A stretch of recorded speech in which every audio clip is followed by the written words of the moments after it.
Welcome to my YouTube channel. This is R I Assam. আজি মই অসম টেটৰ বাবে খুবেই গুৰুত্বপূৰ্ণ এটা টপিক আলোচনা কৰিবলৈ ওলাইছোঁ। টপিকটো হৈছে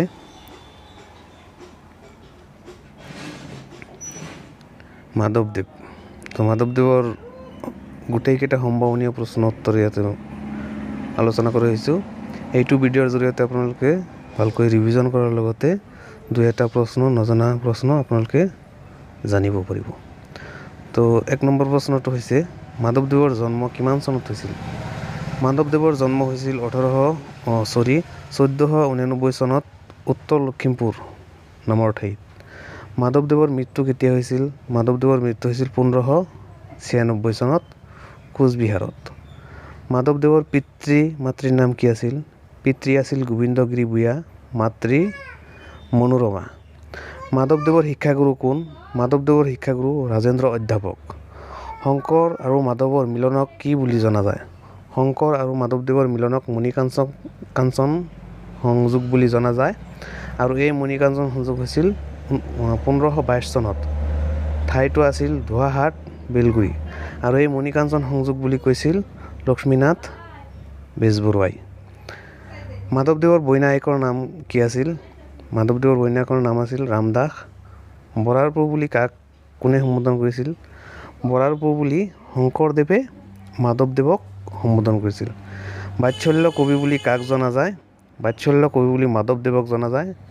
মাধৱদেৱৰ সাহিত্যিক জীৱনৰ কীৰ্তিস্তম্ভ কি? মাধৱদেৱৰ সাহিত্যিক জীৱনৰ কীৰ্তিস্তম্ভ হৈছে নামঘোষা। নামঘোষাত কিমানটা ঘোষা আছে? উত্তৰটো হৈছে নামঘোষাত 1000টা ঘোষা আছে। হেজাৰী ঘোষা বুলি কোনটো ঘোষাক কোৱা হয়? উত্তৰটো হ'ব নামঘোষা।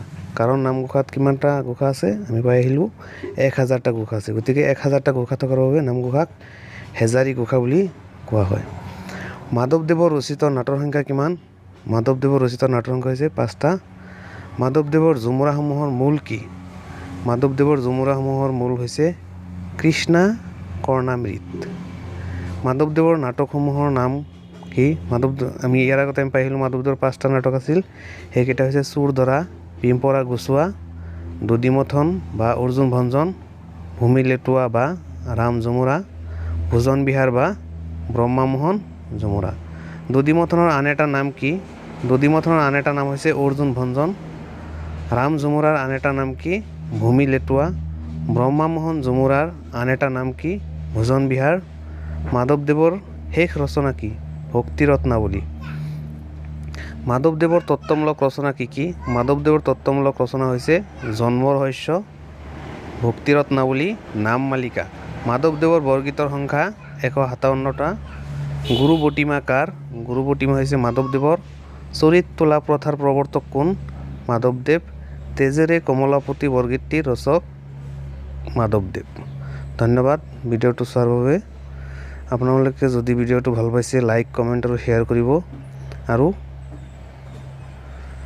এনেকুৱা ভিডিঅ'বোৰ পাই থাকিবলৈ বেল আইকনটো প্ৰেছ কৰিব। ধন্যবাদ।